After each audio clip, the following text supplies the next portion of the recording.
Lacey's house had always been a quiet one, nestled at the end of the street where nothing ever seemed to happen. There was a dirt path that ran from the cul-de-sac to the general store on the other side of the neighborhood.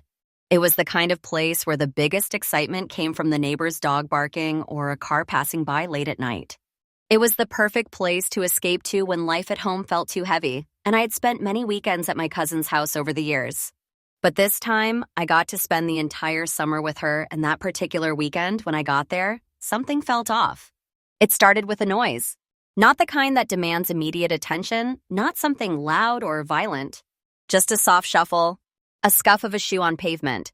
The kind of sound you wouldn't even notice unless the rest of the world had gone quiet. And that night, it had. The house was still, everyone in bed except me and my cousin, who were sprawled out across her bedroom floor, half watching a horror movie and half scrolling through our phones.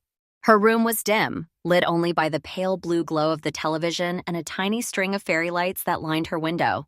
The window, by the way, looked out over the side yard, facing the street, half covered by a tree that never quite blocked the view but made everything outside look darker. Like something was always just out of sight. My cousin paused the movie. "Did you hear that?" she asked, sitting up slightly. I shrugged. "What?" Like someone walking outside. I tilted my head, listening. Nothing. Just the hum of the television and a cricket chirping near the porch. "It's probably a cat," I offered, even though I didn't really believe it. The street was too quiet, too still. She didn't look convinced. "He does that sometimes," she said. "Who?" I hesitated. "The guy I told you about," she answered. I raised an eyebrow. "What guy?" She sighed, like she hadn't meant to bring it up. "There's this man who comes around sometimes. At night. I've only seen him a few times, but he always does the same thing. Walks up the sidewalk, stops right outside my window, and just stands there." I blinked, the words sinking in slowly. "Are you serious?" "I swear," she said, her voice barely above a whisper now. "He doesn't say anything. He doesn't try to come in. He just watches." Goosebumps prickled along my arms. I looked toward the window. It was closed, locked, the curtains drawn halfway, but that didn't help. Just the thought of someone standing outside, staring in. "Why haven't you told anyone?" I asked. "I did," she said. "My mom thinks it's just someone walking their dog or something. And my brother said if he ever catches him, he will take care of it." I didn't like the sound of that. "What does he look like?" "I don't know," she admitted. "It's always dark when he's around. I can barely see him. Just a shape. Sometimes his face catches the porch light, but not enough to remember." "Jesus," I muttered. "That is messed up." "I know." We were quiet for a few seconds, both of us listening, straining to hear another sound from outside. Nothing came.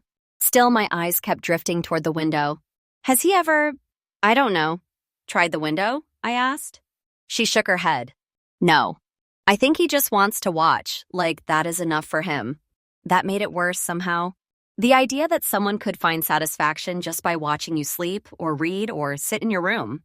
A stranger you don't even know, building an obsession in silence. We didn't talk for a few minutes after that. The movie was still paused, the air in the room too thick to go back to it. Something had shifted. She finally broke the silence. "I hate that window." I nodded. "I would too. Sometimes I think about moving my bed," she added. "Or covering the whole window with something thick, like a blanket." "You should. Or just switch rooms with your brother." She gave me a look. He'd never go for it. And he doesn't believe me anyway. That was when the thought struck me. I didn't even mean to say it out loud. It just slipped. Wouldn't it be something if he was at the window right now? She paled.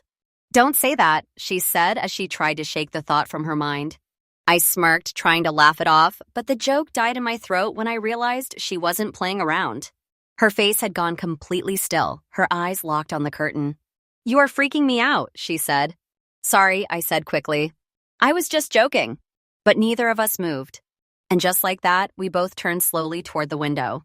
The curtain swayed slightly, a breeze from the vent below lifting it just enough to create a shape in the shadow, a trick of the light, nothing more. But our hearts were already racing. We got up together and approached the glass, like two kids in a campfire story daring each other to look into the woods. Her hand reached out first, gently pulling the curtain back. There was no one there. But that was the moment everything changed. Because from that point on, we thought we saw him everywhere, behind trees, down the street, across the yard. And eventually, we did. But not yet. This was just the beginning. Bus! I made a joke to lighten the mood, though my voice came out shakier than I had intended. I leaned forward, peering out the window where she had pointed earlier, though I could not see anything in the dark. A gust of wind rattled the leaves outside, and I tried to shake off the feeling that something was watching. It wasn't until later that evening that the feeling would become too real to ignore. Her eyes widened in terror, and she shot me a look that sent a wave of dread through my chest. Don't even joke about it. But it was too late to take back the joke. We both stood almost instinctively and crept to the window. The streetlight outside barely illuminated the sidewalk, but enough to see the shape of a figure standing still beneath the window. The man! My breath hitched, and my cousin's hand gripped my arm. Neither of us could move for a moment, our eyes fixed on the dark figure. He wasn't looking directly at us, but I could feel his gaze, as though he knew we were there, watching him. It was suffocating. Then, out of nowhere, my cousin's brother appeared in the frame, his face smushed up against the glass from the other side. He let out a loud yell, startling us both. We screamed, our hearts pounding in our chests.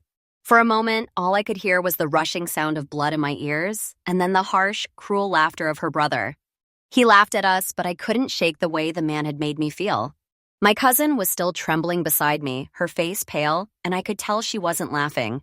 About an hour passed before we heard the soft shuffle of footsteps again, slow and deliberate. The sound came from the sidewalk, growing closer, and we both stiffened. Our eyes darted toward the window once more. We couldn't see him, but the unmistakable feeling of being watched returned, heavier this time. Without thinking, I whispered, "He is here again." My cousin's voice cracked as she shouted out, "Stop it! We know you're out there! Go away!" There was no answer, only the slow creaking of the old house settling in the cool night air. But then, the bedroom door opened. My cousin's brother stood there, scratching his head. "What are you yelling about?" he asked, his face puzzled. "Is someone messing with you?" We looked at him, still frozen, and then back to the window. A sickening sense of dread washed over me as we both realized what was happening. "I think he is out there," my cousin said, her voice shaking. I nodded, heart racing. As my cousin's brother walked toward us, I peered out the window again. And there he was, just as I'd feared. The man stood on the sidewalk, his body unnaturally still, like he was waiting for something. His eyes were dark, his expression unreadable. I gasped, and my cousin screamed. At the same time, her brother noticed us and turned toward the window. His eyes followed ours, widening in horror. "Stay here," he said, his tone deadly serious, before he grabbed a baseball bat from the corner of the room. Without another word, he stormed outside. I didn't want to look, but I couldn't look away. Through the window, we saw him charging down the sidewalk, the bat raised in his hands, his footsteps pounding against the concrete. The man didn't run. He didn't even flinch. He just walked, slow and deliberate, his gaze never leaving the house as her brother closed the distance between them. It felt like hours before he caught up with the man, but when the confrontation came, it wasn't a fight.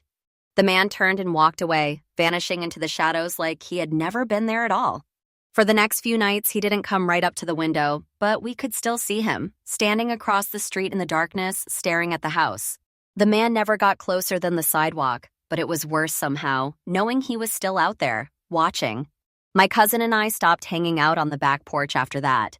We couldn't sit out there and relax anymore. The feeling of being watched was too strong, and the peace that had once come with those summer nights was gone. We never saw the man again after that week, but we both knew that he was still out there somewhere, lurking in the dark, waiting for his next chance. And every time we looked out the window, we couldn't shake the feeling that we were being watched, no matter where we were.